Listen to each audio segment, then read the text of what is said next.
The people of Edo and part of Ondo are very familiar with the name Ologbosere. Let us talk about that brave man. The man Ologbosere was one of those who led the ambush against the white men who insisted on visiting Benin when Benin wanted no visitor. Now, what Ologbosere did was described by the British colonial officers as Benin massacre. They killed 4 white men, and that was massacre. But the British retaliation, in which thousands of Benin people were killed, was called an expedition. That one is by the way. Now, following the Benin expedition, Ologbosere fled and remained at large throughout the trials of Oba Ovorami. In fact, he became a guerrilla warrior, a true man of valor. This man was the pain in the ass of the white people. He kept the British government busy for 2 years. He mounted guerrilla warfare in neighboring villages and kept on evading capture. Ologbosere literally disgraced the British military. For instance, on April 23, 1897, his force ambushed the Royal Niger Constabulary Patrol, killed 9 of its members and wounded 70. His army didn't even have up to 30 soldiers. The British colonial administration kept on looking for him,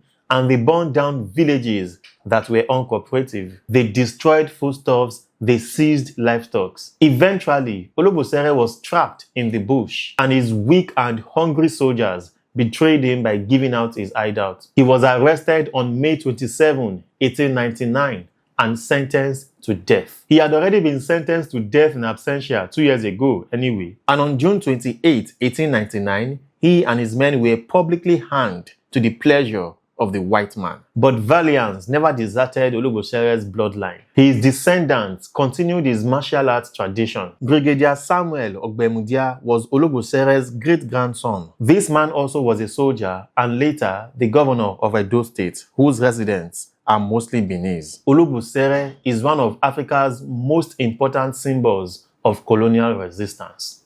Washere.